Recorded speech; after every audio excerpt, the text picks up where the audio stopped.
I'm staring at a navy blue polo shirt, and embroidered across the chest in cheerful yellow thread are two words that make my stomach turn. Family coordinator.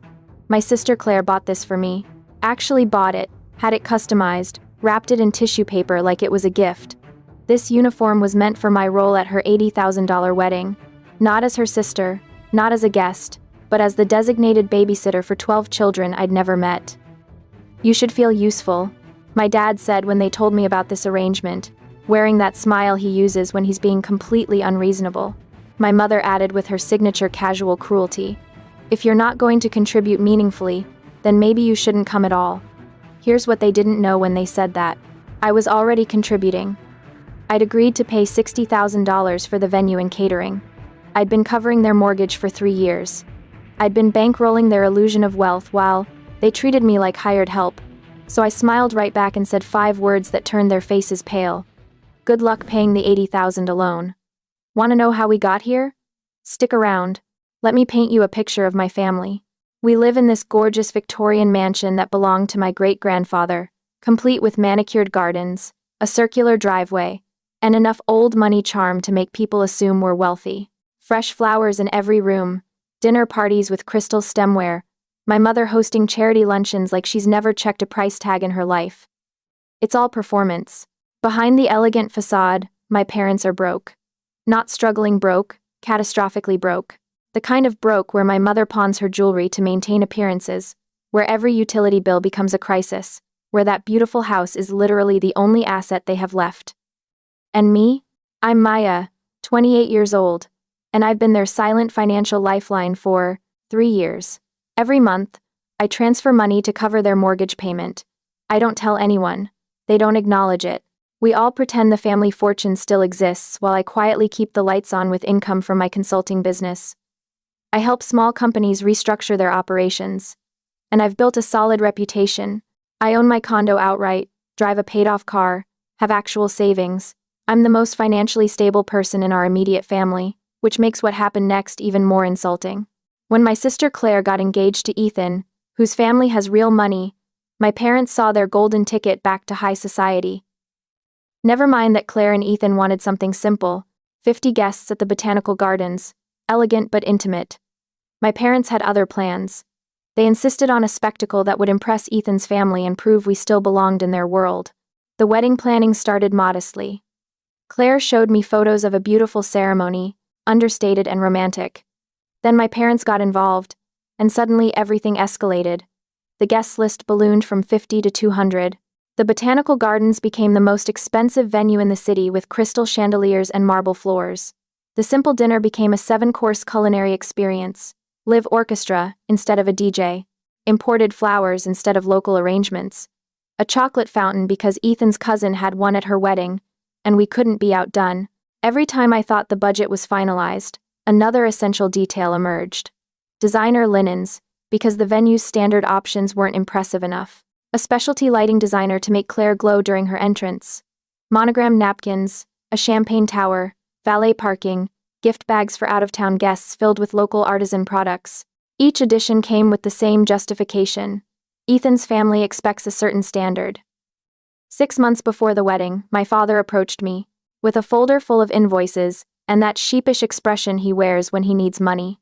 The final tally was $80,000. He needed my help covering the venue and catering, $60,000 total. The remaining $20,000 would come from various family contributions and, I suspected, more pawn jewelry. I agreed because I love my sister despite everything. I transferred the deposit the next day, cleared my savings account, adjusted my retirement contributions. $60,000 to make Claire's dream wedding happen.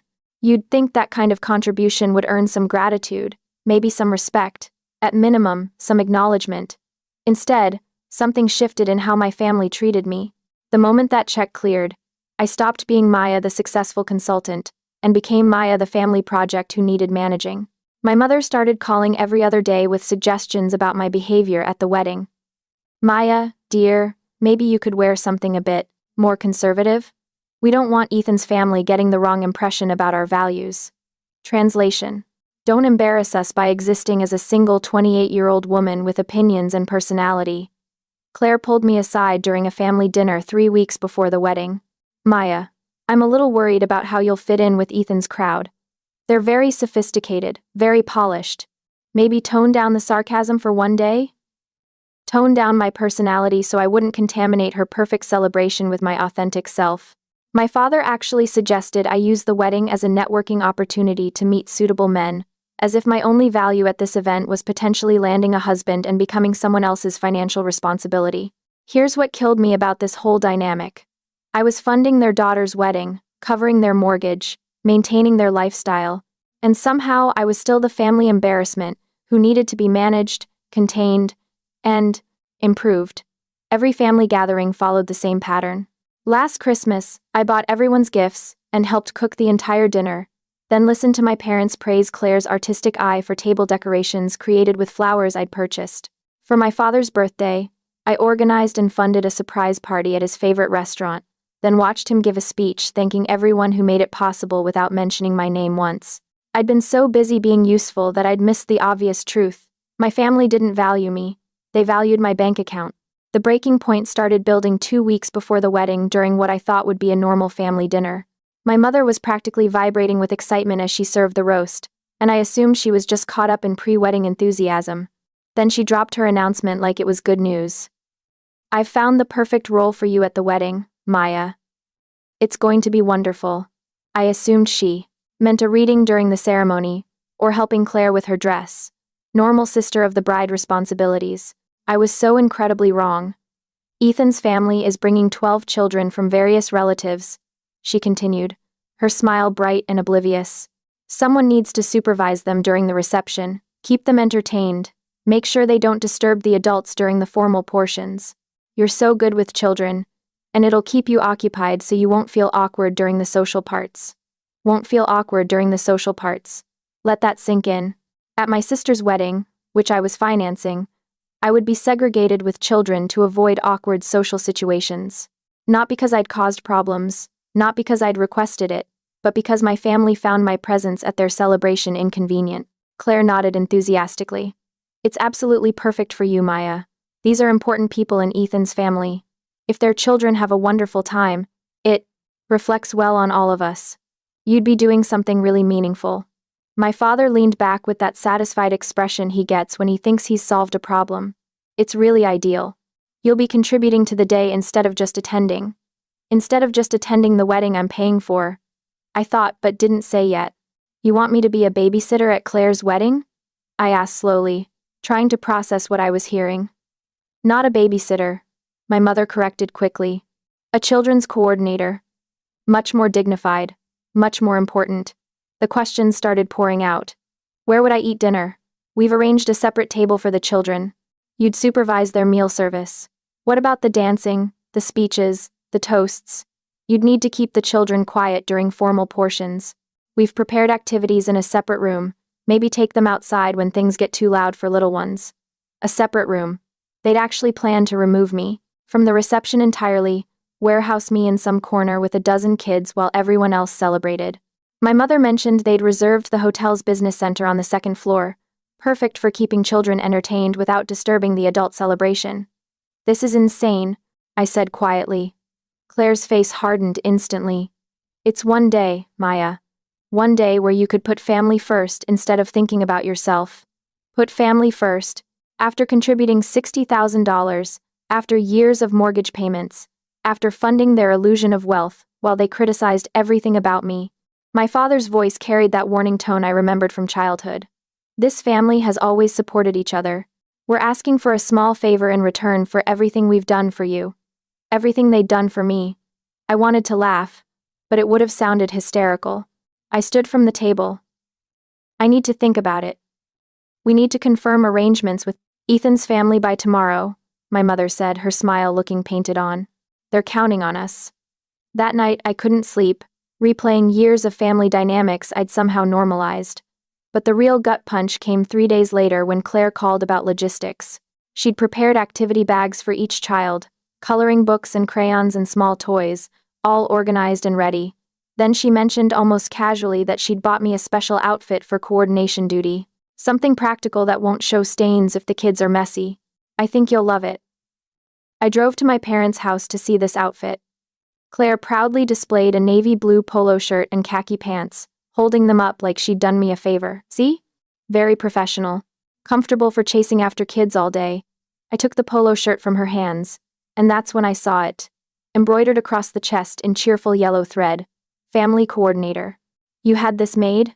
My voice sounded distant, like it was coming from underwater. Of course. This way everyone knows you're in charge of the children. Very official, very professional. I held that shirt, staring at the embroidery that literally labeled me as staff rather than family. This is really what you want me to wear to your wedding.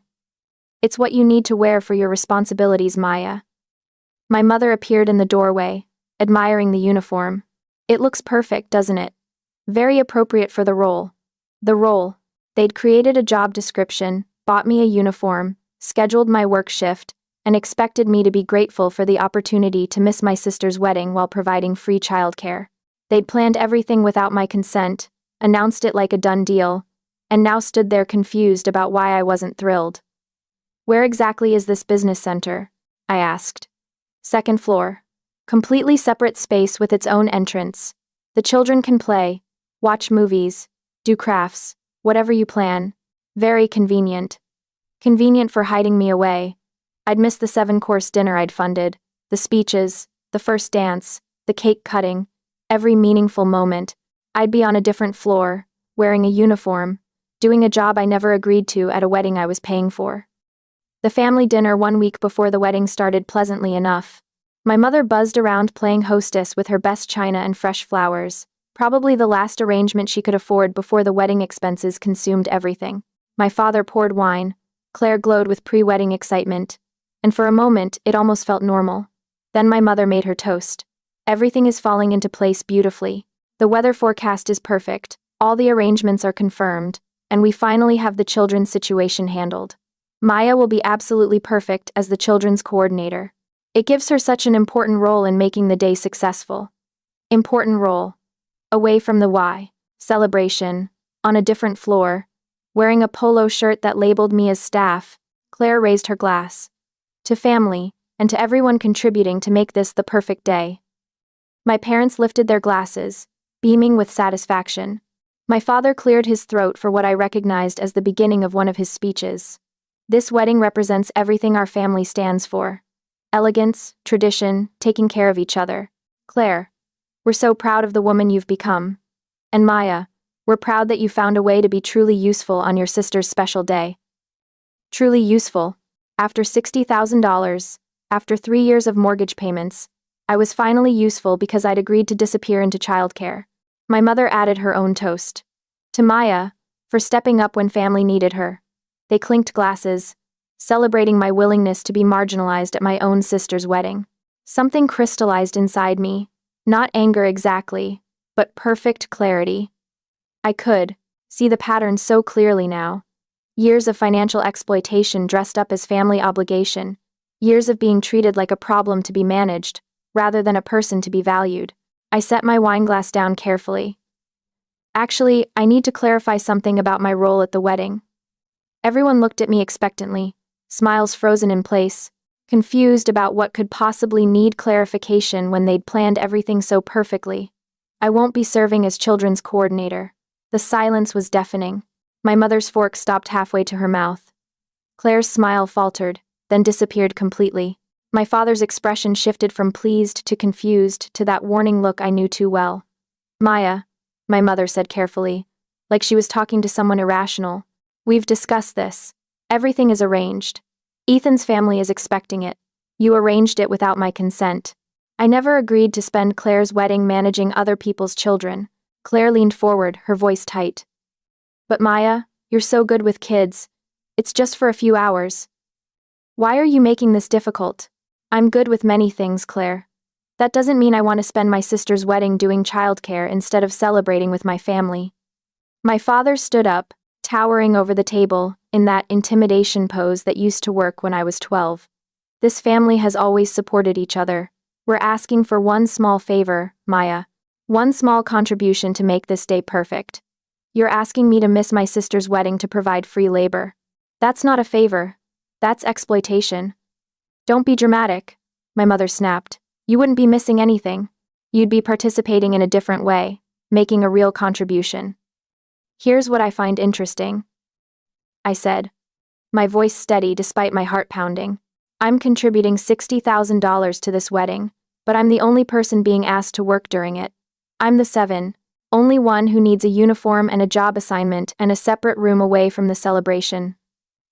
Claire's face flushed red. You offered to help with the costs, Maya. Nobody forced you. I offered to help financially. I didn't offer to be unpaid staff at an event I'm funding. There's a difference, and the fact that you can't see it is exactly the problem. My father's voice dropped to that dangerous tone. You should feel grateful to have a meaningful role in this celebration. If you're not going to contribute meaningfully, then maybe you shouldn't attend at all. There it was, the threat laid bare. Contribute by working, or don't come to your sister's wedding. My mother added her wounded tone, the one designed for maximum guilt. After everything we've done for you, Maya, all the support this family has given you over the years, this is how you repay us? I stood up slowly, gathering my purse and car keys. Every eye was on me, waiting for me to back down, to apologize, to smooth things over like I always did. Not tonight. Not anymore. Good luck paying the $80,000 alone. The words came out perfectly calm, which somehow made them more devastating than shouting would have been.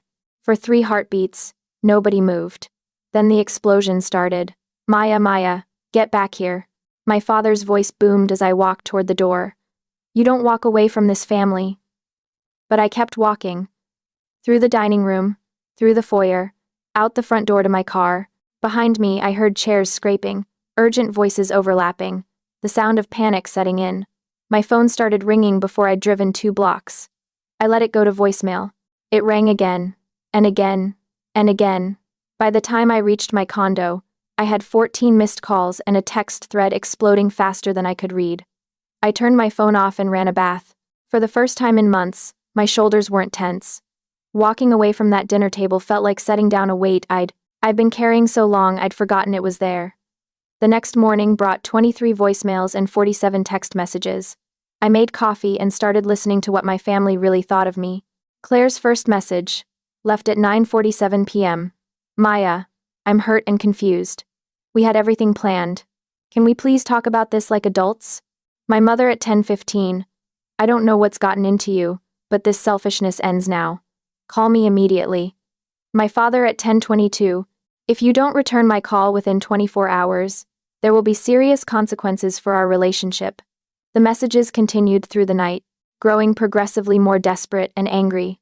Rebecca called me selfish, ungrateful, jealous. My mother suggested I needed professional help.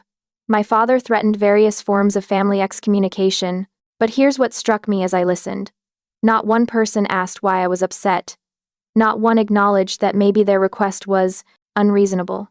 I blocked all their numbers. For 3 days, my phone stayed blissfully silent. I worked on client projects, went to yoga, met friends for dinner. Without the constant stream of demands and guilt trips, I felt clearer than I had in years.